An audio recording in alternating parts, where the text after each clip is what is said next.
Hallelujah, praise the lord. బాగున్నారా? మరొకసారి దేవుడిచ్చిన అవకాశాన్ని బట్టి దేవునికి వందనాలు చెల్లిస్తున్నాను. మరి ఈరోజు దేవుని వాక్యాన్ని వింటాను సిద్ధంగా ఉన్నారా? మరి ఈ అవర్ ఆఫ్ ప్రేయర్ కార్యక్రమంలో ఒక నిమిషం ఉండండి.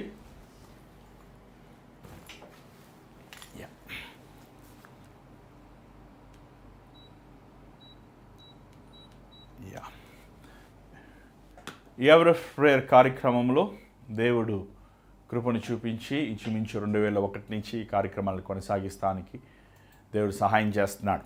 మరి ఈరోజు ఈ ఆన్లైన్ బైబిల్ క్లాస్ లేకపోతే ఆన్లైన్ డిసైపుల్షిప్ ట్రైనింగ్ అనేది దేవుని ప్రేరేపణ ద్వారంగా వారానికి 3 రోజులు ఈ క్లాసెస్ మేము తీసుకోవాలని ఆశిస్తున్నాను. ఎంతోమంది సేవ చేయాలనుకుంటున్నారు, కానీ సేవ అంటే ఒక అవగాహన లేని వారుగా వారికి తోచినది లేకపోతే వారు అనుకూలమైనది వారు చేస్తున్నట్లు మనం చూడగలుగుతున్నాం.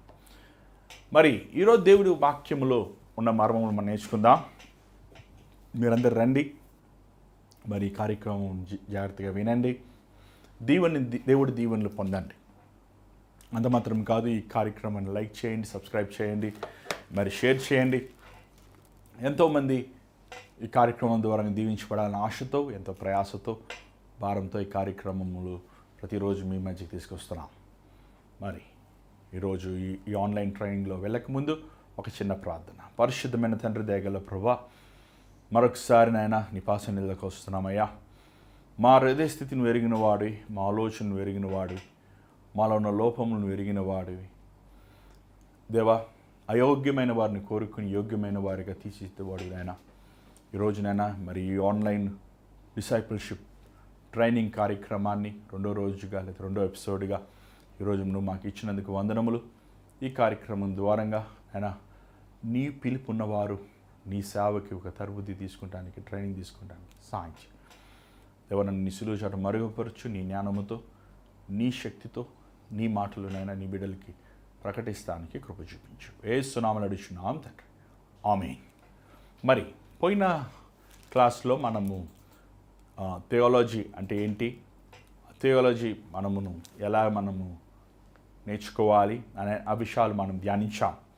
మరి ముఖ్యంగా థియాలజీ అంటే ఏమని, గాడ్స్ వాల్యూ, గాడ్స్ రైచియస్నెస్, దేవుని ఉద్దేశము, దేవుని తలంపులు, దేవుని చిత్తము, దేవుని ఆజ్ఞలు, దేవుడి కట్టడలు అని తెలుసుకొని ఆ నియమముల ప్రకారము ఏమండి మనము సేవకి సిద్ధపడాలనేది దేవుని ఉద్దేశం అనేది మనము గ్రహిస్తున్నాం. చాలామంది ఏమండి ఆత్మాభిషేకం ఉన్నవారు చాలామందిని చూశారండి, వారికి థియాలజికల్గా జ్ఞానం ఉండదు, థియాలజికల్గా సిద్ధపడిన వారికి ఆత్మాభిషేకం ఉండదు. చూడండి, ఒక సేవకి దేవుని వాక్యమే థియాలజీ, అది వేరే ఏమీ సపరేట్గా అది ఏం కాదండి.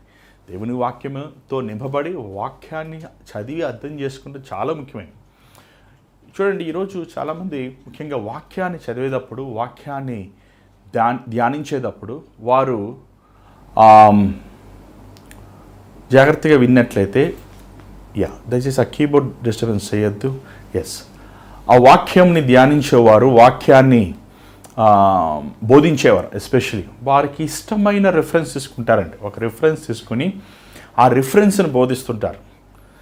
అది చాలా తప్పు. ఎందుకంటే ఒక రిఫరెన్స్ని తీసుకొని ఒక రిఫరెన్స్ని వారు బోధించినప్పుడు వారు అసలైన ఆ కంటెంట్స్ ఏమంటే ఏ సిచ్యువేషన్లో ప్రభు చెప్పాడు, ఎందుకు చెప్పాడు అనే భావంని తీసేసి వాళ్ళు కల్పిస్తుంటారు. ఫర్ ఎగ్జాంపుల్ ఏమండి, అడగండి ఇవ్వబడును, తట్టండి తెరవబడును, వెతకండి దొరకును, ఏమండి మీరు ఏది అడిగినాను ఇస్తాను అని ఉంటుంది. కానీ ఆ కంటెంట్స్ మనం సరిగ్గా చదివినట్లయితే అక్కడ రాయబడి ఉంటుంది. ప్రభు అంటాడు ఏమండి, విశ్వాసముతో మీరు పరిశుద్ధాత్మను అడగండి. ఎందుకంటే మనం మొత్తం చదవాలి. ఆ చదివినట్లు చూసినట్లయితే ఏమండి, మీ కుమారుడు రొట్టె అడిగితే మీరు రాయినిస్తారా, చేపను అడిగితే పామునిస్తారా, చెడ్డవారు మీరే మీ బిడ్డలకి మంచివి ఇచ్చినప్పుడు పరలోక తండ్రి మీకు పరిశుద్ధాత్మను ఇవ్వరా అనే భావం. సో ద బైబిల్ మొదటగా మనం చదివేటప్పుడు బైబిల్ మనం చూసినట్లయితే హిబ్రూ భాషల నుంచి, గ్రీక్ భాషల నుంచి ఈ ట్రాన్స్లేషన్ చేయబడి ఆ రోజు ఆది సంఘంలో ఉన్నవారు పెద్దలు బైబిల్ని కంపోజ్ చేసినప్పుడు అది యాక్చువల్గా చాలా బ్యూటిఫుల్ కంపోజ్ చేశారండి.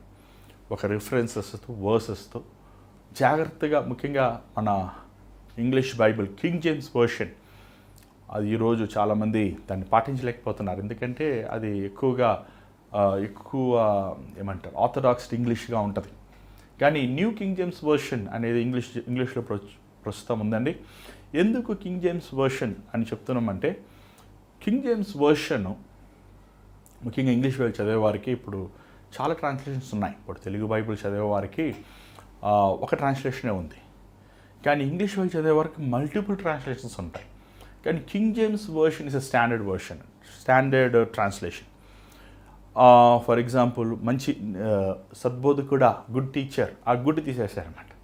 ఏమంటే హోమోసెక్షువాలిటీ అనే మాటలు. సో మనము సేవకుని సిద్ధపడేటప్పుడు బైబిల్ చదవాల్సి వచ్చినప్పుడు బైబిల్ మనము సరైన బైబిల్ చదువు. For example new international versions, కొన్ని వర్షన్స్లో 65,000 వర్డ్స్ని డిలీట్ చేశారు, లేకపోతే రీప్లేస్ చేశారు.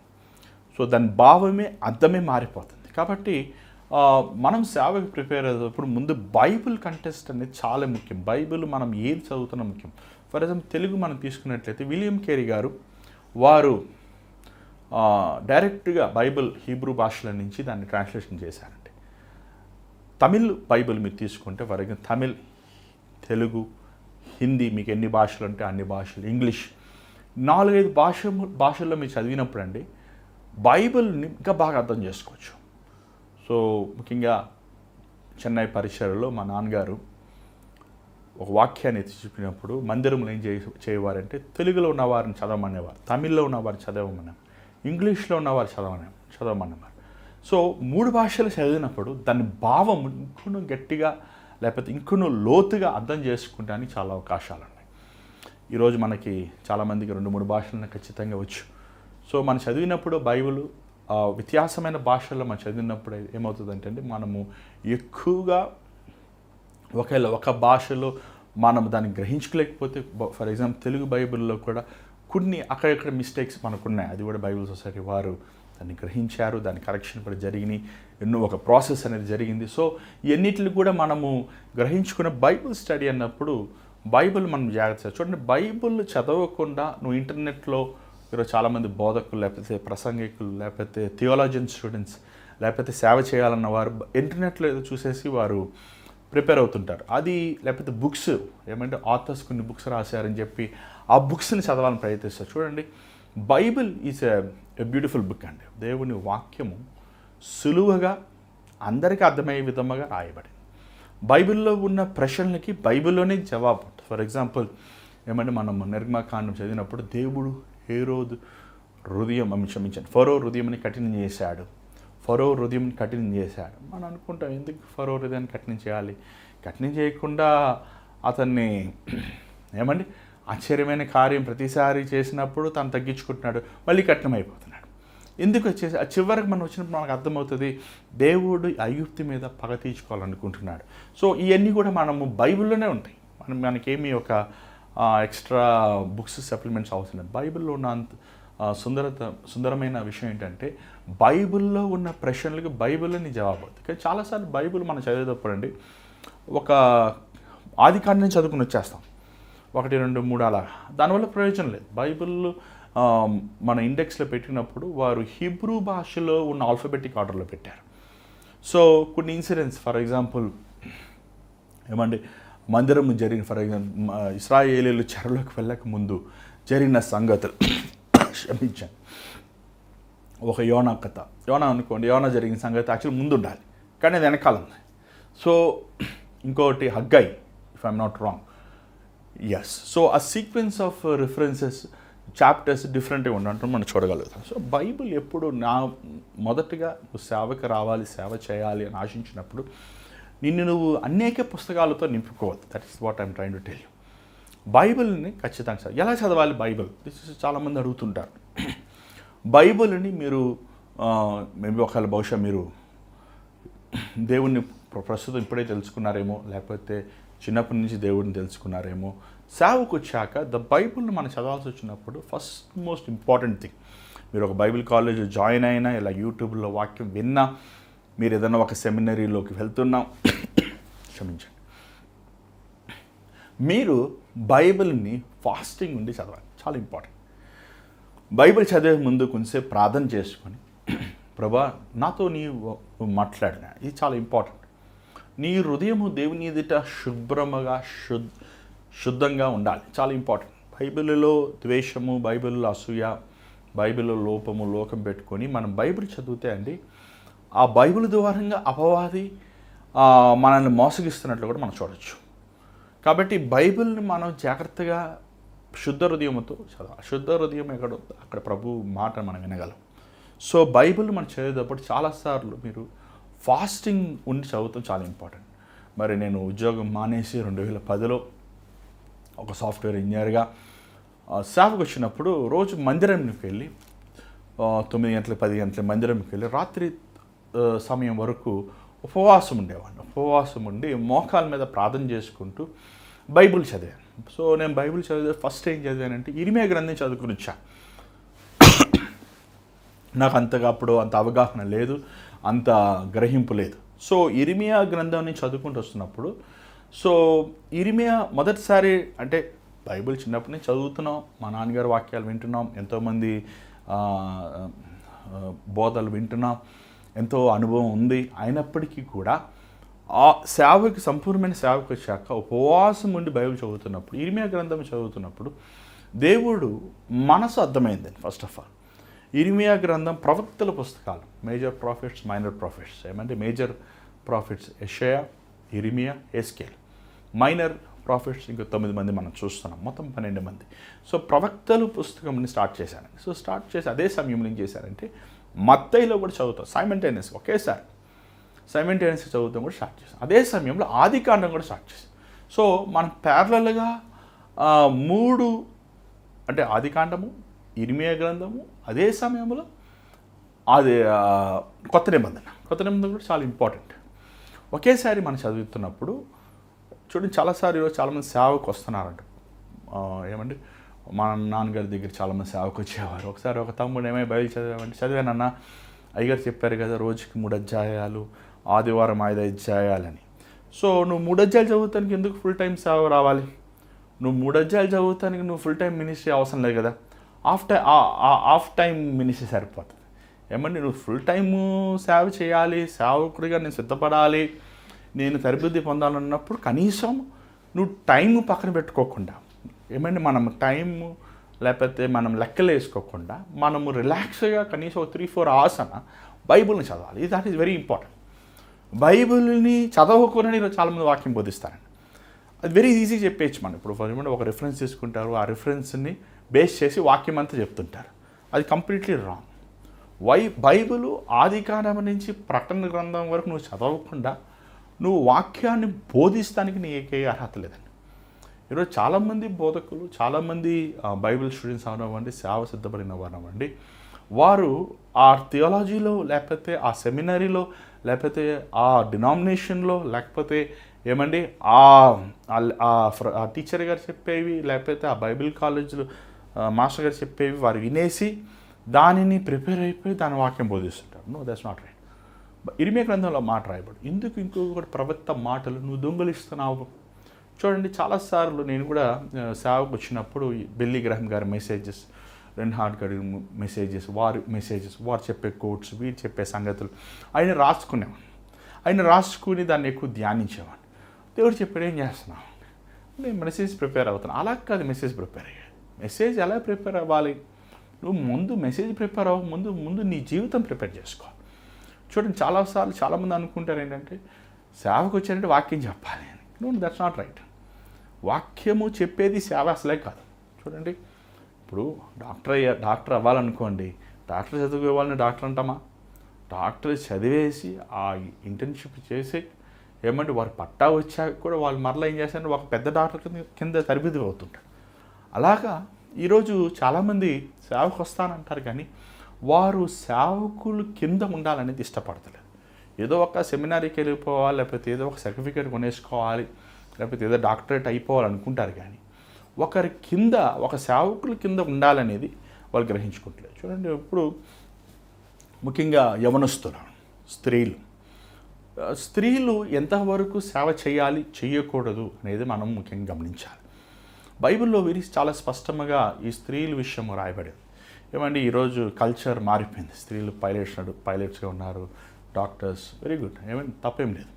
కానీ బైబిల్ సంఘములో స్త్రీ మౌనముగా ఉండాలని పౌలు ఆ విషయాన్ని ఖచ్చితంగా బోధిస్తున్నట్టు మనం చూడగలం. అంత మాత్రమే కాదు, స్త్రీ పురుషుడి మీదే పెత్తనం చేయకూడదు. చూడండి, స్త్రీలు తన భర్త వెనకాల ఉండి సేవ చేయాలనేది దేవుడు నియమించిన నియమం. దానికి ఎందుకని కూడా ప్రభు చెప్పాడు. స్త్రీకి శిరస్సు పురుషుడు, పురుషుడికి శిరస్సు క్రీస్తు, క్రీస్తుకి శిరస్సు తండ్రి అయిన దేవుడు, పరిశుద్ధాత్ముడు, క్రీస్తు సమమే. అయినప్పటికీ కూడా క్రీస్తు తాను తండ్రికి కింద పెట్టుకున్నాడు. ఆయన క్రీస్తుకి శిరస్సు తండ్రి అనేది మనం మొదటి కొరింథీలో మనం అధ్యాయాల్లో మనం చూడగలుగుతున్నాం. కానీ ఇక్కడ ఒక నియమం ఉంది. The way in which the universe is created, ఒక సృష్టి అని ఉంది. సో ఇది చాలా ఇంపార్టెంట్. చాలాసార్లు మనము సేవ అనేది ఒక ఎమోషనల్గా చేస్తుంటారు. చాలామంది ఎమోషనల్గా చేసేది కాదండి. మనుషులు పొగిడినప్పుడు ఉబ్బి తప్పిపోతుంటారు, మనుషులు అపహాసించినప్పుడు వెనక్కి వెళ్ళిపోతుంటారు. That is not it. చూడండి, నువ్వు సేవ అంటే పరిచర్య చేస్తానికి వచ్చావు. పరిచర్య చేయించుకుంటానికి రాలేదు. పరిచారకుడు ఎలా ఉంటాడు? ఒక పనివాడు ఎలా ఉంటాడు? పనివాడు దీనంగా ఉంటాడు. పనివాడు పని చేస్తానికి, కష్టపడటానికి సిద్ధంగా ఉంటాడు. పనివాడు అవమానించబడటానికి సిద్ధంగా ఉంటాడు. సో ఈ పనివాడి గుణగుణాలు మొదట మనకు కలిగి ఉన్నాయి. గుణగుణాలు లేకుండా నువ్వు ఎలా పనివాడు అవుతావు? సో వాక్యము మనం చదువుతున్నప్పుడు ఏమవుతుందంటే, డే బై డే, దినదినానికి మనము దేవుని వాక్యము అనే అద్దములో మన లోపములు కనపడతాయి. మనలో ఉన్న అహంభావము, మనలో ఉన్న అసూయ, మనలో ఉన్న ఈర్ష్య. మనం చాలాసార్లు మనం జనరల్గా ఉద్యోగం మానేసి, లేకపోతే ఒక పాస్టర్ గారు పిల్లలుగా ఇది ఒక వృత్తిగా చాలామంది స్టార్ట్ చేస్తుంటారు, సేవ చేస్తుంటారు. అలాగా మనం చేస్తాం వల్ల ప్రయోజనం లేదు. సిద్ధపాటు అనేది చాలా ముఖ్యం. సిద్ధపాటు అనేది ఒక కాలేజీలో, నువ్వు బైబిల్ కాలేజీలో చదువుకుంటాం కాదు, కానీ మోకాల మీద ఉపవాసముతో, నువ్వు కన్నీటితో, నిన్ను విర్రగొట్టుకుని దేవుని వాక్యముతో నింపబడి చాలా ముఖ్యం. యేసు ప్రభు it is very great example. యేసు ప్రభు ట్రైనింగ్ తీసుకున్నాడా? ట్రైనింగ్ ఎందుకు ఆయనకి? అసలు ఆయన ట్రైనింగ్ ఇచ్చేవాడు అందరికీ. హీ ఈజ్ ద బోధకుల్లోనే ప్రథమైన బోధకుడు. ఆయన మాట్లాడినట్లు ఎవరు మాట్లాడారు? కానీ ఆయనే మనం చూసినట్లయితే బాప్తిజం తీసుకున్నాక యేసు ప్రభు 40 దినములు ఉపవాసం ఉంది. 41 దినమున శోధన నిమిత్తము ఆయన ప్రార్థించను అన్నది. సో నువ్వు వాక్యాన్ని చదువుతున్నప్పుడు, వాక్యం చదివాక మళ్ళీ ప్రార్థించాక మరలా వాక్యం. ఇది కంటిన్యూయస్ ప్రాసెస్. నీవు దేవునికి అంకితం. అలా ట్రై చేసి చూడండి. అసలు మీరు ప్రయత్నించి చూడండి, ఎంత దేవుని శక్తిని మీరు పొందుకుంటారు. చూడండి, చాలాసార్లు ఈరోజు చాలామంది ఇలా ముఖ్యంగా సోషల్ మీడియా వచ్చాక, యూట్యూబ్, ఫేస్బుక్ ఇలాంటివి వచ్చేసాక వీడియోస్ చేసేసి వాళ్ళు సేవ చేస్తున్నారు. దేవునికి స్తోత్రం, చేయండి, కాదంటలేదు. కానీ నిజమైన సేవ అది కాదు. నిజమైన పరిచర్య మోకాల మీదే పరిచర్య. ఒక గొప్ప సేవకుడు అన్నాడు, నేను ఎవరి కోసము ప్రార్థన చేయను, వారికి నేను వాక్యం చెప్తాను, నాకు అర్హత లేదు. నువ్వు మొదటగా వాక్యాన్ని చెప్పాలి. మొదటగా నువ్వు ఒక ప్రాంతానికి వెళ్ళి మిషనరీ సేవ చేయాలి. మొదటగా కొంతమందికి వెళ్ళి నువ్వు సహాయం చేయాలి. వారిని నువ్వు పలకరించాలి, ప్రేమను చూపించాలి. క్రీస్తు నామములో వారిని నువ్వు మీరు ఏ విధమైన వారికి ఆ ప్రేమను, దయను మీరు చూపించాలనుకుంటున్నారు. ముందు వారి కోసం మీరు ప్రార్థన చేయాలి, సిద్ధపడాలి. ముఖ్యంగా మనం ప్రభుని చూస్తున్నాం. ప్రభు లాజరుని లేపాల్సి వచ్చినప్పుడు ఆయన వెంటనే కంగారు పడలేదు. ప్రభు ఏమన్నాడు? నా సమయం ఇంకా రాలేదు. ఆయన లాజరు అనారోగ్యంగా ఉన్నప్పుడు కబురు పెట్టారు. మరణించిన తర్వాత 3వ రోజు తర్వాత అక్కడికి వెళ్ళి ప్రత్యక్షం. కనాను విందులో మరియా యేసుప్రభు దగ్గరికి తీసుకొచ్చేలాగా నీళ్ళు లేవయ్యా, ద్రాక్షరసం అయిపోయింది అన్నప్పుడు నా సమయం ఇంకా రాలేదు. చూడండి, దేర్స్ ఎ టైం. యేసుప్రభు కూడా ఒక 20 సంవత్సరాలు సేవ చేయొచ్చు. 30 సంవత్సరాలు చేశారు. ఎందుకు 30 సంవత్సరాలు మాట వాడేది? ఎందుకంటే ప్రధాన యాజకుడు, బైబిల్ రాయబడి 30 సంవత్సరాలు 30 నుంచి 50 సంవత్సరాలు ప్రధాన యాజకుడికి వయసు దేవుడు నియమించాడు. ఒక 30 సంవత్సరాల వరకు ప్రభు తన తల్లిదండ్రులకి తన కుటుంబం తను పోషించాడు. మానవుడు వల్లే కష్టపడ్డాడు. మానవుడి కష్టాలు గ్రహించుకున్నాడు. చూడండి, ఈరోజు చాలామంది బోధకులకి వచ్చే ప్రజలకి కనెక్షన్ ఉండదండి. ప్రజలు వారి బాధలు కానీ, వారి వేదనలు కానీ, వారు వెళ్ళే పరిస్థితులు వాళ్ళకి అర్థం కావు. ఎందుకు అర్థం కావంటే వారు ఉన్న ఆ పోడియం నుంచి కిందకి రారు. వారు ఒక్క బోధిస్తారు ఏంటంటే దేవుడు నిన్ను ఆశీర్వదిస్తాడు, దేవుడు నీకు ఇచ్చేస్తాడు, దేవుడు నీకు సహాయం చేస్తాడు. కానీ ఆ బాధ, వారు వెళ్తున్న బాధ నీకు అర్థం అవ్వాలంటే నువ్వు మొదటగా వారిని కలవాలి. మన ప్రజల కోసము మొదటగా కలవాలి, వారితో మనం మాట్లాడాలి, వారి కోసం మనం ప్రార్థన చేయాలి. చాలాసార్లు real ministry, practical ministry, it is not the online ministry. ఇలా యూట్యూబ్లో, ఫేస్బుక్లో చెప్పేది కాదు. ఒక పల్లెలు, గ్రామాల్లో ఆ కొండజాతి మనుషులు, ఆ కష్టంలో ఉన్నవారు, ఆ దరిద్రతలో ఉన్నవారు, ఆ బలహీనతల్లో ఉన్నవారు, ఆ వేసారిపోయిన స్థితిలో ఉన్న వారితో కూర్చుని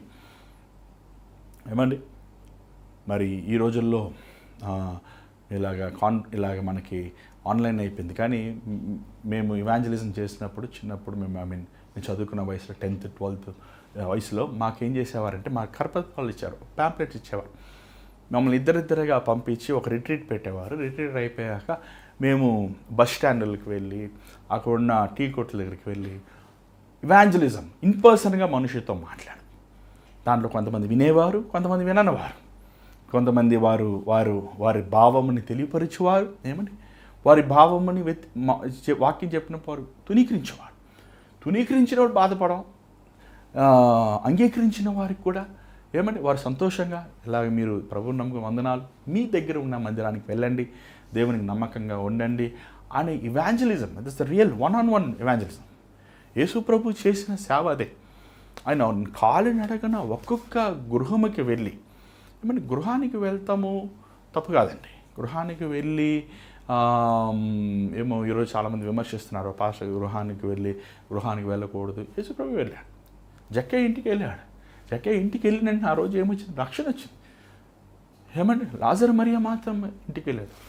సీమోన్ ఇంటికి వెళ్ళాడు. సీమోన్ పరిచయుడు, దేవుణ్ణి దూషించే వారి ఇంటికి వెళ్ళాడు, దేవుని అవమానించే ఇంటికి వెళ్ళాడు. ప్రభు వారి ఇంటికి వెళ్ళి వారితో భోజనం చేసి అక్కడ అక్కడ ఒక సంగతి ప్రభు చెప్పాడు, ఒక ఉపమానం చెప్పాడు. సో ఇక మనం చూసినట్లయితే ముఖ్యంగా పరిచర్యలో గ్రౌండ్ వర్క్ జరగాలి. ఇది చాలా ఇంపార్టెంట్. యేసు ప్రభు ఒక 30 సంవత్సరాలకి ఆయన సేవ పరిచయం చేసినప్పుడు తనతో పాటు శిష్యుని తీసుకెళ్ళాడు. యేసు ప్రభువే స్వయంగా 12 మంది శిష్యులు కోరుకున్నాడు, ఎన్నుకున్నాడు, శిష్యులు తనతో పాటు తిప్పాడు. ముఖ్యంగా ఈరోజు చాలామంది సేవకు వచ్చినప్పుడు ఒక BTH, ఒక MTH, ఒక డిగ్రీ సంపాదించుకుంటున్నారు, కానీ సేవ అనుభవం ఉండదండి. నీకు సేవ అనుభవం కావాలంటే ఒక సేవకుడి కింద ఉండాలి. ఎంతకాలం ఉండాలి, ఎన్ని రోజులు ఉండాలి? ఇదేమో 3 సంవత్సరాలు, 10 సంవత్సరాలు, లేకపోతే 20 సంవత్సరాలు కాదు. నువ్వు ఎంతకాలము ఒక సేవకుడి కింద ఉంటావు అంత మెరుగైన వాడిగా నువ్వు పైకి వస్తావు. నీకు జవాబుదారి. ఒక సేవకుడు మన కింద ఉన్నప్పుడు నువ్వు ఎవరితో మాట్లాడుతున్నావు, నువ్వేం చేస్తున్నావు, నువ్వు టీవీ ఏం చూస్తున్నావు, ఎక్కడ పరిచర్యకి వెళ్తున్నావు, అది మనల్ని ప్రశ్నిస్తుంటాడు. చాలాసార్లు యవ్వన వయసు వచ్చినట్టే మన తల్లిదండ్రులు ప్రశ్నించినప్పుడు నాకు కోపం వచ్చేస్తుంది. ఎందుకు నువ్వు ప్రశ్నిస్తారు? మనకు వాక్యం బోధించే సేవకులు మనం ప్రశ్నించినప్పుడు, మనం వారికి లోపడుతున్నప్పుడు మనలో ఉన్న అహంభావము, గర్వముని మనం వెరగొట్టుకుంటున్నాం. ఇది చాలా ముఖ్యమైన కాంటెంట్. సిద్ధపడాలి. నీకు జవాబుదారి ఒక కాపరి ఉండాలి, ఒక నడిపించేవారు ఉండాలి. అది చాలా ముఖ్యమండి. మరి ఈరోజు ఎంతోమంది థియాలజికల్ డిగ్రీ సంపాదించుకుంటున్నారు, కానీ ఒక పరిచర్యలో వారు సిద్ధపడని వారుగా ఉన్నారు. ఒక సేవకుల కింద మనం ఉంటున్నప్పుడు వారికి మన ఉపచారం వారు బట్టలు ఉతుకుబడుతున్నప్పుడు, వారు సంచులు మనం మోస్తున్నప్పుడు చాలాసార్లు బైబిల్ స్టూడెంట్స్ శాలరీస్ ఉండవండి, జీతాలు ఉండవు. యేసుప్రభు జీతాలను ఇవ్వలేదు వాళ్ళకి. కానీ వారిని శిక్షిస్తూ, అంటే వారిని దిద్దుతున్నట్టు, వారిని తిడుతున్నట్టు అల్ప విశ్వాసులారా ఎంతకాలం మీతో ఉండాలి. ఏమండి వారిని పరిచర్యకు పంపిస్తున్నట్లు ప్రభు వారిని గద్దిస్తున్నట్లు మెలకుగా ఉండండి, ప్రార్థన చేయండి అన్నట్లు మేమండి ఉపవాస ప్రార్థనని బోధిస్తాము. రహస్యముగా ఉపమానములు ప్రభు చెప్పినవి బహిరంగంగా రహస్యం గదిలో వారికి ఆ ఉపమాన వివరములు చెప్పుతాము. ప్రభు వారితో అధిక సమయం గడిపారు.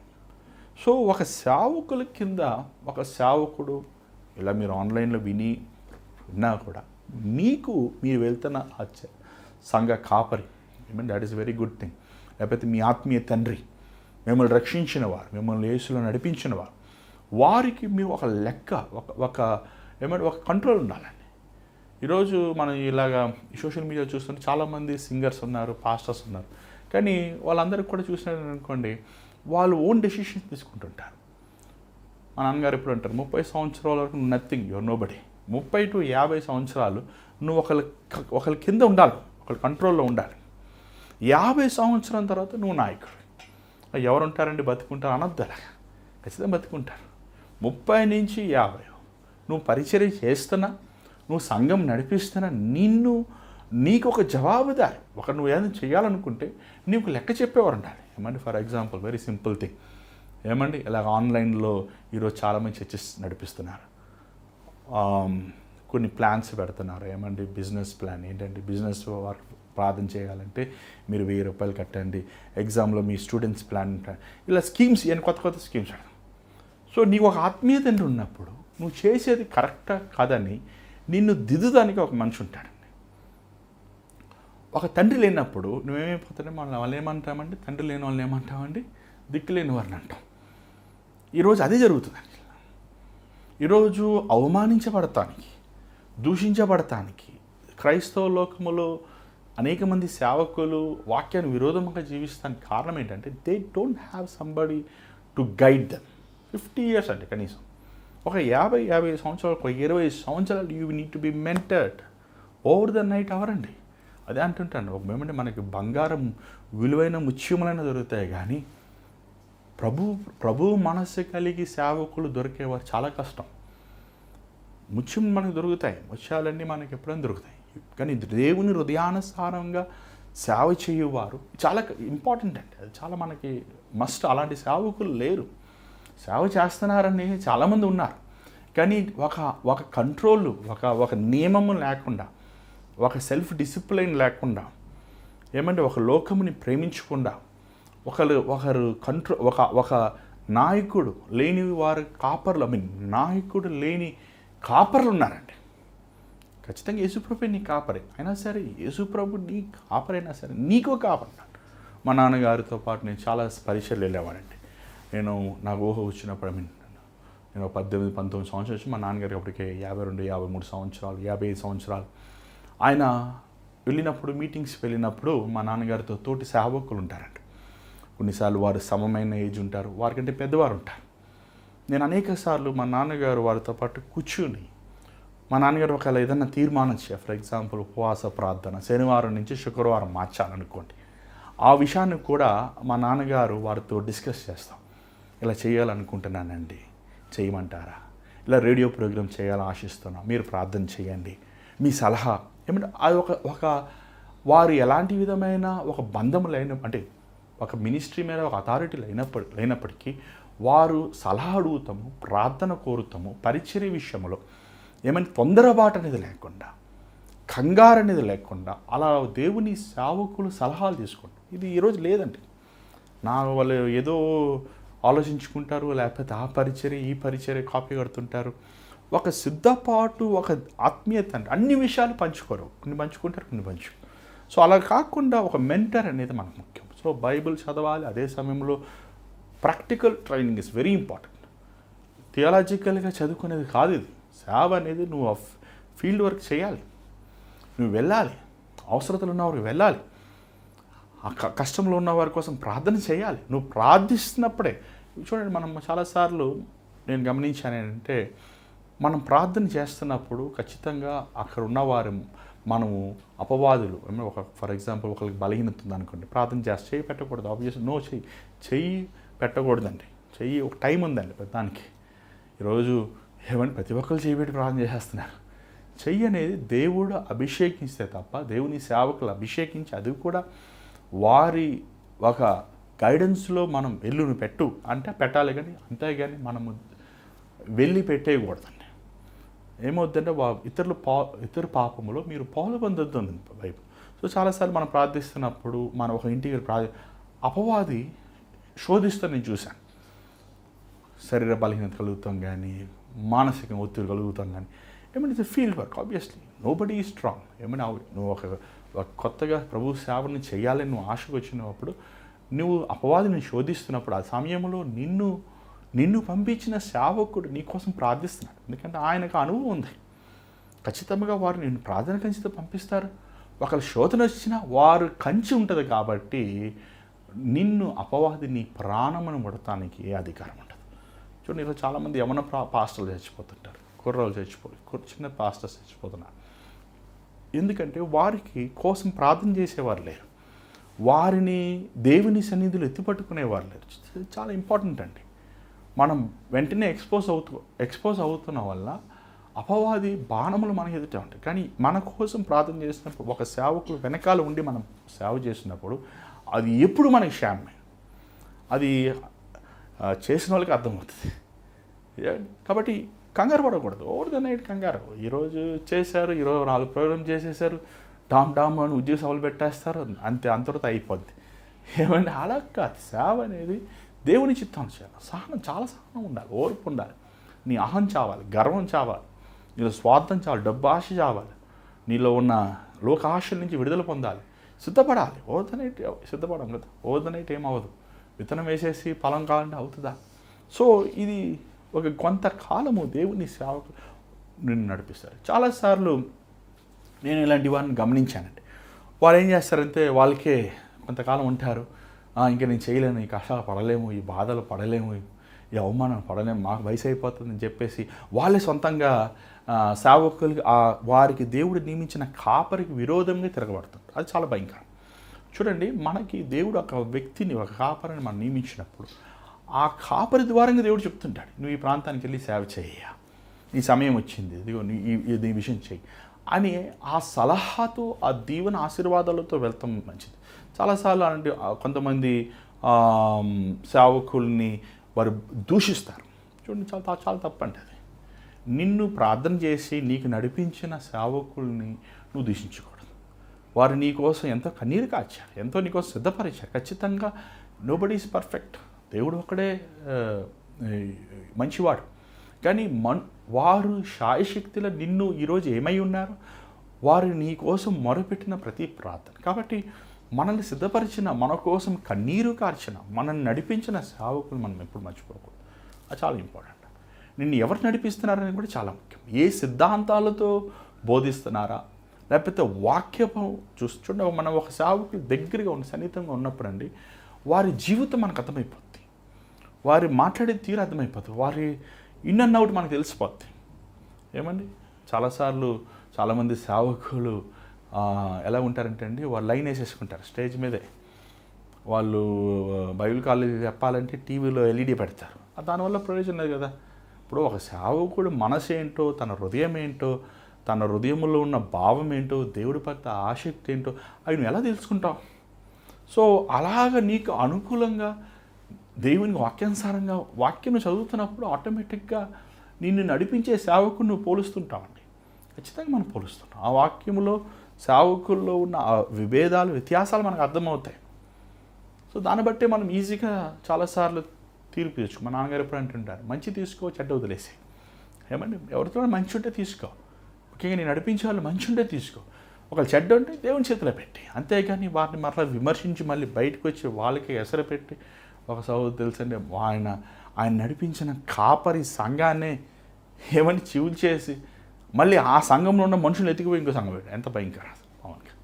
సో అలాంటి వారి అంతం చాలా హారిబుల్గా ఉంటుందండి. మనం అనుకుంటాం కొంతకాలం బాగుంటుంది, కానీ దేవుడు అలాంటి వారిని నిర్మూలన చేస్తాం. ఆ తమ్ముడు కోవిడ్ టైంలో చచ్చిపోతాం, ఇతనికి 2 పిల్లలు అనాథలు అయిపోతాం, భార్య అనాథలు అయిపోతాం. సో ఇలాంటివి ఉంటాయి. కాబట్టి మనం అనుకుంటాం చాలాసార్లు మనం దేవుడు నడిపించిన సేవకుల్ని మనము పరిచర్య రీతిగా చాలాసార్లు మనకి డబ్బు విషయంలో, ఏమైనా కానుకల విషయంలో మనుషులకి పుల్లలు పెడుతుంటారండి.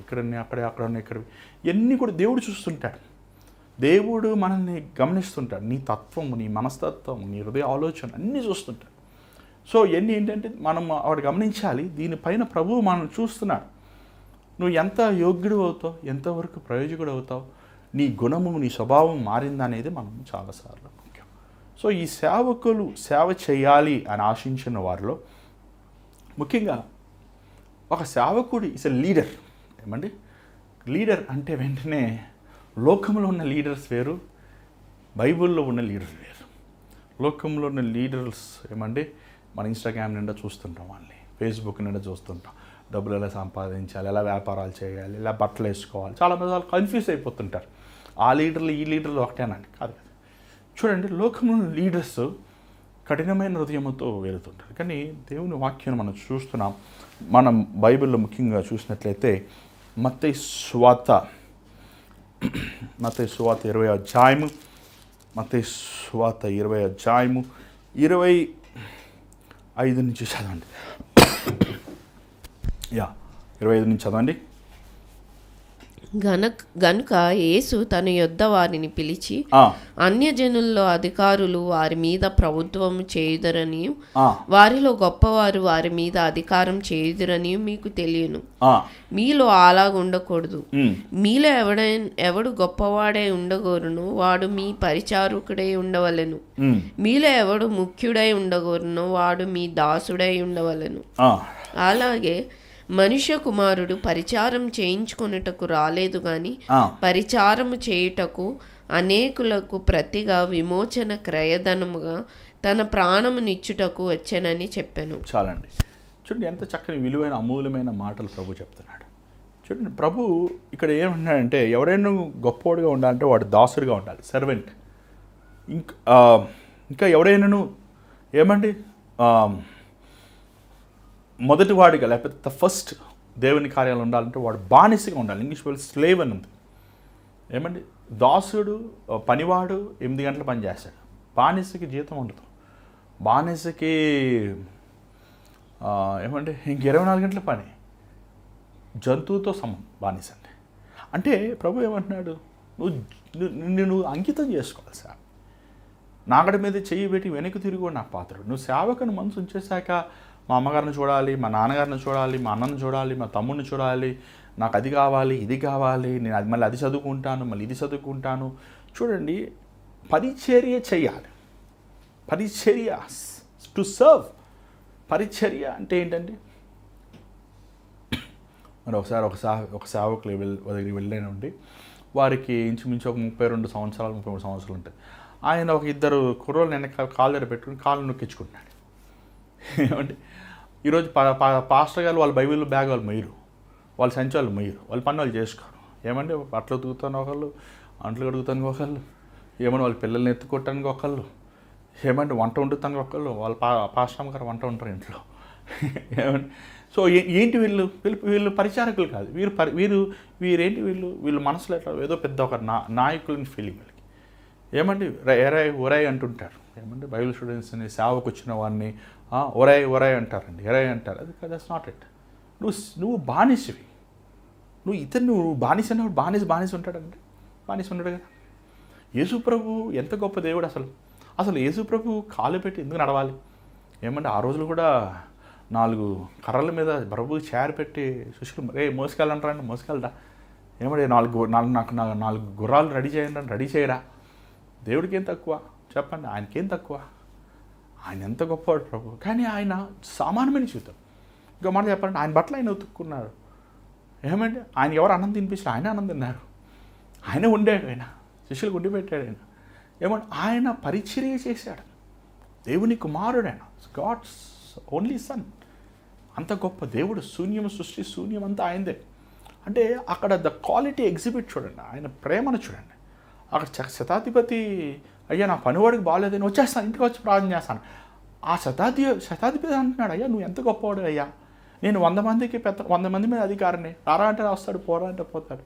కానీ నువ్వు ఎంత గొప్పవాడు అయ్యా, నువ్వు మాట ఇస్తే అయిపోద్ది కదా, నువ్వు ఎందుకు రావాలి అంటే ప్రభువు అంత గొప్పవాడైనప్పటికీ తన గొప్పతనాన్ని చూపించలేదు. ఏమంటే అక్కడ ఇంగ్లీష్లో మళ్ళీ ఇప్పుడు పల్లెటూరు వెళ్ళి ఇంగ్లీష్ మాట్లాడితే ఏమర్థమవుతుంది చెప్పండి. నిజంగా మీకు తెలుగు రాకపోతే ఓకే. ఈరోజు చూడండి చాలామంది మనము కనెక్ట్ అవ్వాలండి పీపుల్తో, మనుషులతో సింక్ అవ్వాలి. వారి బాధలు, వారి అవసరతలు, వారి లోపములు వినాలి, వారి కష్టాలు వినాలి, వారి సమస్యలు వినాలి. వారి ఇంటికి వెళ్తేనే కదా నీకు అర్థమవుద్ది వారు ఎంత కష్టాలు నీకు కానికిస్తారని. ఏమంటే వారి ఇంటికి వెళ్ళి పిల్లోడికి పాలు కూడా ఇవ్వకుండా ఆ 100 రూపాయలు ఆ తల్లి ఒబిడి చేసి ఒక పాస్టర్ గారికి స్పాన్సర్ చేస్తుందంటే వారు ఎంత కష్టపడితే వాళ్ళకి ఆ డబ్బులు వస్తాయండి. అర్థమవుతుందండి. నీకు కష్టం తెలియదు కాబట్టి నువ్వు డబ్బులు ఇచ్చా అంటారు. వాళ్ళ కష్టం చూస్తేనే కదా నువ్వు డబ్బులు ఇస్తావు. ఏమంటే నువ్వు వారి బాధను అర్థం చేసుకుంటావు, వారి శ్రమను అర్థం చేసుకుంటావు. చూడండి ఆ మనసుతో అదే నీ తల్లి అనుకో, ఆ ముసలామె నీ తల్లి అనుకో, అదే ఆ జబ్బుతో పడుకున్నవాడు నీ సొంత అన్న అనుకో, తప్పిపోయినవాడు నీ కొడుకు అనుకో. నువ్వు అలా ఒకసారి ప్రార్థన చేస్తాను వెళ్ళిపో అంటావా? కంప్యూటర్ పెట్టేసి కంప్యూటర్ 1 నొక్కు 2 నొక్కు 3 నొక్కు అంటావా? ఏమండి మనం ఎంత భారంతో ప్రార్థన చేస్తాం? ఆ మనసు ఉండాలి. యేసు ప్రభు ఆ మనసుతో చేశాడు. జక్కయ్య చూస్తే చాలండి, చూస్తామేంటి జక్కయ్య నీతో ఇంట్లో భోజనం చేస్తుంది జక్కయ్య అంటే యేసు ప్రభు ఎంత గొప్పవాడు, ఎంతగా తగ్గించుకున్నాడు ఆయన. అంతగా తగ్గించుకున్న ఒక మాదిరికరంగా మనకు ఉన్నాడు కదా ఆయన యేసు ప్రభు. మనము మాదిరికరంగా ఉండాలి, ప్రేమను చూపించాలి. సేవ అంటే ఏమంటే వ్యాపారం కాదు, సేవ అంటే డబ్బు సంపాదన, సేవ అంటే ఘనత కాదు, సేవ అంటే పరిచర్య, అంటే ఇతరులకి క్రీస్తు ప్రేమను చూపించాలి.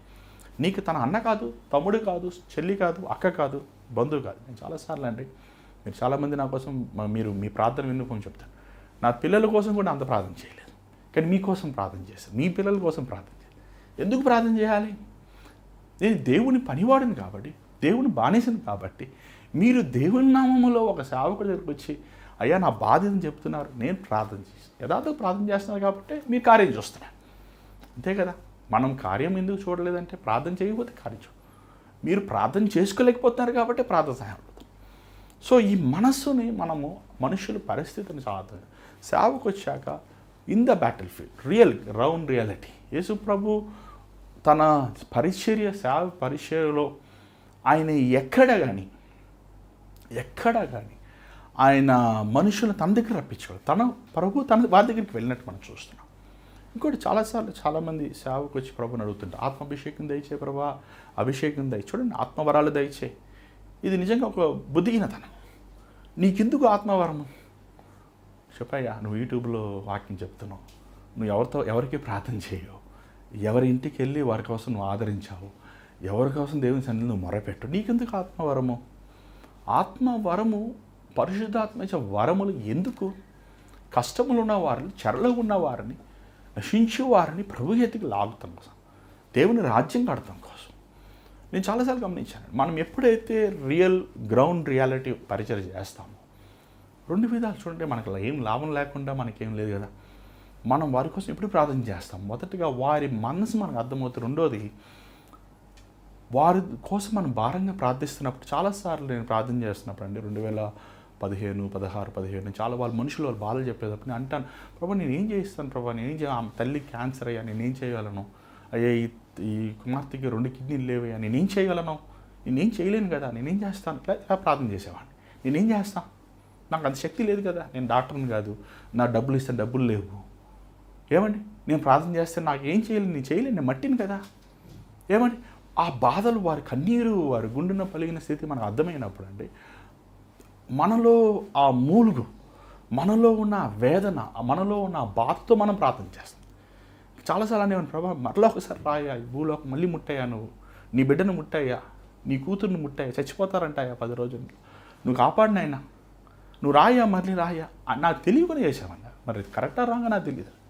అంటే వారు చచ్చిపోతారు, వారు నశించిపోతున్నారు, వారి కష్టాల్లో ఉన్నారు, వారి బాధల్లో ఉన్నారు, వారికి ఎవరైనా సహాయం చేయాలి, నేనేం చేయగలుగుతాను ప్రభా, నేను చేయలేను కదా అనే బాధతో, వేదనతో ప్రభు సన్నిధిని మొరపెట్టినప్పుడు నిజంగా అండి, ఈరోజు వెనక్కి తిరిగి చూస్తే విశ్వాసంతో ప్రార్థించిన స్వస్థల కార్యాలు జరుగుతున్నాయి. తెలియకుండా అపవాది కార్యాల్లో ఉన్నవారు, బంధకంలో ఉన్నవారు విడుదల పొందుతున్నారు. ఈరోజు యేసయ్య నువ్వు రా అన్న చెప్పే అవసరం నాకు లేదు, ఎందుకంటే దేవుడు నాలో ఉన్నాడు, నా ద్వారంగా ప్రభు కార్యం చేస్తున్నాడు. సో ఆ రిక్వైర్మెంట్ ఎప్పుడు వచ్చింది? మనం ఉంటేనే కదా, పరిచర్యలో వెళ్తేనే కదా మనుషులు బాధలు వింటేనే కదా, కష్టాలు వింటేనే కదా, వారి కోసం విజ్ఞాపన చేస్తేనే కదా మనకి వారి కోసం ప్రార్థన చేయాలనే భారం కలుగుతుంది. భారముతో నువ్వు ప్రార్థన చేయకపోతే కార్యం జరగదు. సో ఈ సేవకు వచ్చిన వారు మొదటగా వాక్యాన్ని సిద్ధపడాలి, వాక్యాన్ని చదవాలి. ఒకరి కింద మనం కంట్రోల్, ఒక అకౌంటబిలిటీ ఉండాలి. ఒక సేవకుల కింద అకౌంటబిలిటీ మనకు ఉండాలి. మూడవదిగా పరిచర్యకి సేవకులు పంపించినప్పుడు అది మనం భారముతో, మన యజమానుడి పరిచర్య, దేవుని పరిచర్య అని భయభక్తులతో, భారముతో, ప్రయాసతో నమ్మకమైన పని వాడిగా చేయాలి. సో ఈ 3 పాయింట్స్ నేను చెప్పి ఈరోజు ముగించేస్తున్నాను. సో దిస్ ఇస్ అంతా అవుట్లెట్ అండి, ఇంకా నేను డీటెయిల్గా లోపలికి వెళ్ళలేదు. సో సేవ అంటే ఈరోజు చాలామంది వారు రియాలిటీ తెలియకుండా సేవకులు అవుదాం అంటున్నారు, లేకపోతే వాక్యం చెప్పేద్దాం, లేకపోతే చర్చ్ స్టార్ట్ చేసేస్తాం అంటున్నారు. అది కాదండి. వాక్య పరిచర్యలో, సేవ పరిచర్యలో మనుషులు ఎంతోమంది వస్తుంటారు, ఎంతోమంది పోతుంటారండి. నేను ఆకర్షించుకుంటేనే కానీ ఎవడైనా ఎద్దకు రాలేదు. చూడండి, ఈరోజు కొంతమంది పాస్టర్స్ ఎన్నో స్కీములు పెడుతున్నారు, ఎన్నో ఆఫర్లు పెడుతున్నారు. చూడండి, వాళ్ళు అలలు చూడండి, ఒకసారి అలలు నీళ్ళు కొట్టుకెళ్ళినప్పుడు అలా వెళ్ళిపోతుంటారు. అలాగే మనుషులు కూడా కొంతమంది వస్తుంటారు, పోతుంటారు. దాన్ని మనం ఏం చేయలేం. దేవుడు మన కోసం నియమించి కొంతమంది ఉంటారు గుంపు. వారిని మనం దృష్టిలో పెట్టుకుని వారిని మనం నడిపించాలి. అందరిని మనం రక్షించాలని ఆశ మనకున్న, దేవుడు మనకి కొలిచించిన ఒక సేవ, దేవుడు మనకి కొలిచించిన ఆత్మలు, దేవుడు మనకి కొలిచించిన విశ్వాసం, లేకపోతే బిడ్డలు, వారిని మనం ప్రయోజకులు చేయాలి అనేది మనం ఉండాలి. లోకమంతా నాకు కావాలి, చర్చిలన్నీ నాకు కావాలి, అందరూ నా ఫోటో పెట్టుకోవాలి, నేనే అన్నిట్లో కనబడాలి అనే మనస్తత్వము కంప్లీట్లీ డిమానిక్ అండి. There's no doubt about it. వారు చేసేది సేవే కాదు అసలు. అలాంటి వారు చాలాసార్లు మెరిచి అలా వెళ్ళిపోతుంటారు. ఎంతోమంది అలా మెరిచారు, గొప్ప గొప్ప మిషనరీస్, గొప్ప గొప్ప రివైవలిస్ట్, యాలెన్ గారు, ఒక గొప్ప సేవకులు. అసలు చచ్చిపోయిన తట్లేపుతూ లేచిపోయేవారు. అలాంటి వాళ్ళ ఎండ్ చూస్తే ఎంతో భయంకరమైన అలాంటి వారు ఎండ్. కాబట్టి మనము సేవ ఉన్నప్పుడు ఈ చాలా డేంజర్. మీకు ఆల్రెడీ చెప్పాను, ఘనత, స్త్రీ ఆశ, లేదా పురుషుడు ఆశ, డబ్బు, ఈ 3 ఒక సేవకుడికి చాలా డేంజరస్. ఫేమ్ ఇవన్నీ కూడా మనము ముందు సులువేయబడాలి, ఎన్ని సిద్ధపడాలి, వెరగొట్టబడాలి, నలగొట్టబడాలి, కంగారు పడకూడదు, అవసరపడకూడదు. దేవుడు తెలుసు, బైబిల్లో మాట బలిష్టమైన చేతి కింద అణిమను తగిన సమయం నేను ఇచ్చిస్తాను. సో నువ్వు సిద్ధపడు. It takes time. Over the night అవ్వరండి. ఓవర్ ద నైట్ నేను చెప్పాలని 13 సంవత్సరాలు అయింది. నేను చిన్నప్పటి నుంచి మా నాన్నగారితో పరిచర్లో ఉన్నాను, సేవ చేస్తున్నాను, సేవకుడి కుటుంబంలో పుట్టాను, 13 సంవత్సరాలు సంపూర్ణమైన సేవ చేస్తున్నాను. ఇంకా కూడా ఏదన్నా నేను మా నాన్నగారికి చెప్పకుండా ఒక సలహా తీసుకుంటాం కానీ, ఒక మీటింగ్కి వెళ్తాం కానీ, ఒక ప్రార్థన చేయించుకోకుండా ఒక డెసిషన్ తీసుకుంటాం కానీ, ఒక సేవకులతో మాట్లాడి, నేను ఒక సేవకుని అయినప్పటికీ, దేవుడు ఆత్మవరం ఇచ్చినప్పటికీ, దేవుడు సేవకులతో సలహా తీసుకోకుండా, దేవుని చిత్తముని తెలుసుకోకుండా, దేవుని ఉద్దేశముని గ్రహించకుండా ఒక అడుగు ముందుకేయండి. ఎందుకంటే మనం సేవ చేసేది ఎవరి కోసం? దేవుని కోసం. దేవునికి ఇష్టానుసారంగా చేయాలి. అది చాలా ముఖ్యం. కాబట్టి నిదానంగానే వెళ్తాం, కంగారు పడ అవసరం లేదు. నువ్వు కంగారు పడ అవసరం లేదు మనకి. కాబట్టి చాలా ముఖ్యం. మనల్ని దిద్దేవారు ఉండాలి, మనల్ని సరిచేసేవారు ఉండాలి. మనల్ని ఎవరైనా పొగుడుతున్నారనుకోండి, అది కరెక్ట్, నేను ఒప్పుకోనండి. ఎవరైనా సరే, నేను ఎప్పుడైనా ఎవరైనా ప్రార్థన చేయించుకుంటే, అయ్యా నాలో లోపాలు ఉంటే చెప్పయ్యా అంటాను. నాలో బలహీనతలే ఉన్నాయి బ్రదర్, మీలో కోపం ఉంది, అయ్యా అవునయ్యా నన్ను క్షమించి ప్రభువా, మళ్ళీ ఉపవాసం. అలా మనం సరి చేసుకోవాలి, సరిదిద్దుపడాలి. నీకు అవి జరుగుతాయి, ఈ జరుగుతాయి అని చెప్తాం వల్ల ఏం ప్రయోజనం? మనల్ని లోపములు చెప్పేవాళ్ళు నిజమైన సేవ. ఒక సేవకుడు నసక్కుండా, భయపడకుండా నీలో ఉన్న లోపములు చెప్తున్నాడంటే అతను నిజమైన దేవుని సేవకు. సో అది మనం గమనించాలి. అలాంటి స్నేహితులు పరిచయలో కూడా ఆత్మీయమైన స్నేహితులు ఉండాలి. బ్రదర్స్, సిస్టర్స్ ఇది చాలా ముఖ్యమండి. పరిచయలో ఒక్కడికి వెళ్ళి చేసేది కాదు, దేవుడే ఇద్దరిద్దరికి పంపించాడు.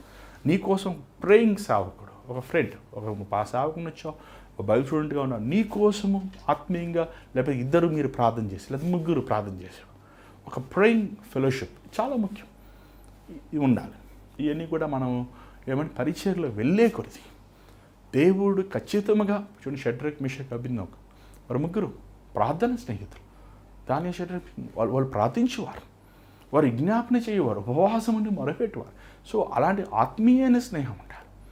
ఇది చాలా ముఖ్యం. ఈ విషయాలు సంఘంలో మన సేవ చేస్తున్నప్పుడు ఒట్టి బైబిల్ చదువుకుని లేకపోతే థియాలజికల్ సెమినరీస్కి వెళ్ళిపోయి వాక్యం చెప్తాం సేవ కాదు. కానీ ముందు నీ గుణము మారాలి, నీ స్వభావం మారాలి. You need to be cleanse. నీ లైఫ్లో మార్పు చెందాలి, నీ ఆలోచన విధం మారాలి, నువ్వు ఎర్రకొట్టబడాలి, నల్లకొట్టబడాలి. Preparation, all preparation. 10 years పడుతుంది, 20 years పడుతుంది, 30 years పడుతుంది, ఒక 30 సంవత్సరాలు పడుతుంది. ఏమంటే స్మిత్ మిగిల్స్వర్త్ ఎంత గొప్ప దేవుని సేవకుడు. వాళ్ళ భార్య వాక్యం చెప్పేది వెనకాల కూర్చున్నవాడు. ఈయన 60 సంవత్సరాల సేవకు వచ్చాడండి. 60 సంవత్సరాల సేవకు వచ్చి ఏమంటే వృద్ధాప్యంలో ఈయన సేవకు వచ్చి గొప్ప కార్యాలు చేశాడు. వారి పిల్లలందరూ కూడా సేవకులు. వాళ్ళ మునిమనవులు ఆఫ్రికాలో జోనస్బర్గ్లో యాక్ట్స్ చర్చ్, ఎంతో పెద్ద చర్చ్. అలా వాళ్ళు పరిచర్య ఎంతో లేటుగా ఆయన సేవ వచ్చినప్పటికీ దేవుడు ఆయన సిద్ధపరిచాడు, ఆయన వాడుకున్నాడు బలముగా. ఏమంటే 15 నిమిషాలకు ఒకసారి బైబిల్ చదువుతారంట, 30 నిమిషాలకు ఒకసారి ప్రార్థన చేసుకుంటాడు. ఎంత ఆత్మీయమైన సేవకుడు. అలాంటి సేవకులు ఒక మాదిరికరంగా ఒకసారి ట్రైన్లో వెళ్తున్నాడు, దేవుడు దిగిపోమన్నాడు, దిగిపోయాడు. ఆయన ఆ ఇంటికి వెళ్ళమన్నాడు, వెళ్ళిపోయాడు. వెళ్ళి బెల్లి కొడితే ఆడ ఒక ఆమె వీల్ చైర్లో కూర్చొని ఉంది. వీల్ చైర్లో కూర్చొని ఉంటే ప్రభు అన్నాడు, ఆమె లేచి నిలబడమంటే ఆయన లేచి నిలబడకుండా ఆమె చేయి పెట్టాడంట. ఆమె స్వస్థపడింది. కానీ ఇంటికి వచ్చాక దేవుడు చూపించాడు నువ్వు చేసిన తప్పు. ఆయన పశ్చాత్తాపడి ఉపవాసం ఉండి ఆ చిన్న విషయం, అయ్యా నువ్వు పలుకమంటే నేను చెయ్యి పెట్టానయ్యా, నన్ను క్షమించయ్యా అని. ఎంత గొప్ప విరిగిన స్థితి. ఈరోజు అలాంటి వారు కావాలి మనకి. అలాంటి వారు దేవుడు వెతుకుతున్నాడు.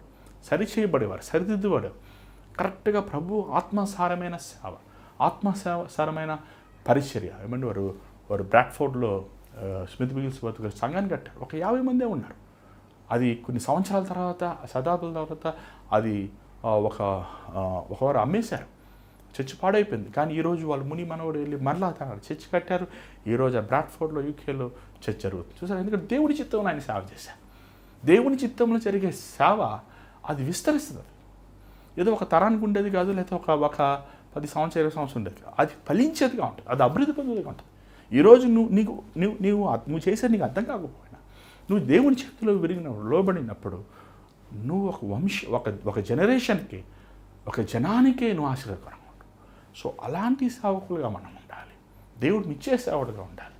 ఎంతమంది నీ చర్చకు వచ్చారు, ఎంతమంది నీ యూట్యూబ్ ఛానల్ చూశారు, ఎంత నువ్వు సంపాదించావు, ఎన్ని సంఘాలు కట్టావు, ఎన్ని ఆత్మలు రక్షించావు, ఏమండి ఇది కాదు. దేవుడు ఇలా లెక్కలేడు. దేవుడు ఒకటే లెక్కేస్తాడు, నేను చెప్పిన మరి నువ్వు చేసా. ఏమండి నా తండ్రి చిత్తమును చేయవాడు. ఏమండి తండ్రి నీ నామంలో మేము ప్రవచించలేదా, నీ నామంలో మేము దయ్యాలు ఇవ్వట్లేదా, నీ నామంలో మేము స్వస్థత కార్యాలు చేయలేదా ప్రభు, మీరెవరో నాకు తెలియదు. ఏమంటే నా తండ్రి చిత్తమును చేయాలి, దేవుని చిత్తమును చేయాలి, దేవుని సంపూర్ణమైన చిత్తం. ఒక 10 మంది రక్షించాలి దేవుని చిత్తం అయితే ఓకే చాలు. 100 మంది రక్షించాలి చాలు. 10,000 మంది దేవుడు రక్షించి చాలు. ఏమంటే కాబట్టి దేవుని చిత్తము చేయాలనేది, దేవుని పనివాడిని, దేవుని దాసుని అనే గ్రహింపు, ఆయన అవగాహన మన మైండ్లో ఎప్పుడు ఉండాలి. సొంత తీర్మానాలు, సొంత చిత్తములు, సొంత ఆలోచనలు, సొంత మానవుడి ప్రయత్నాలు చేసి అవి మెరుపులాగా మెరిచి, ఏమంటే ఈ దీపావళికి పటాసులు వెళ్తుంది, పళ్ళు నాకు వెళ్తున్నావు బా అంట టప్ అని అలా అయిపోతాయి పరిచయం. దేవుడి చిత్తంలో చేసే పరిచర్య అది దేవుని రాజ్యం వచ్చేవారు నిలబడాలి. కాబట్టి అలాంటి సేవకులుగా మనం సిద్ధపడాలి, అలాంటి పరిచర్య మనం చేయాలి. అది చాలా ముఖ్యం.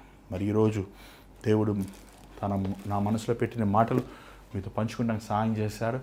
మరి ఈ విషయాలు జస్ట్ ఎన్ని అవుట్లెట్స్ మీకు ఇంకా వచ్చే రోజుల్లో ఇంకనూ దేవుని వాక్యం ఎలాగ మనం ప్రిపేర్ అవ్వాలి, ఎలా చదవాలి, ఎలా ధ్యానించాలి, ఇంకా పరిచర్యలో వచ్చే శోధనలు ఏంటి, పరిచర్యలో వచ్చే అవసరతలు ఏంటి, ఫైనాన్సెస్ ఎలా మనం మేనేజ్ చేయాలి, ఏమండి నమ్మకస్తుల్ని ఎలా కోరుకోవాలి, దేవుడి వరములు, పరిశుద్ధాత్మ వరములు ఎందుకు ఇస్తున్నాడు దేవుడు, ఎందుకు మనం పొందుకోవాలి, వరముల ద్వారా ఎలాగ ప్రభు రాజ్యం కట్టాలి, ఇవన్నీ కూడా మనం ఇంకా ధ్యానించబోతున్నాం.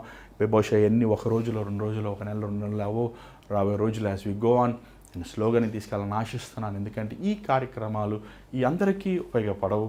ఇది సేవ చేయాలి, సేవ కోసం నియమించబడిన వారు మాత్రానికే ఇవి ఉపయోగపడతాయి.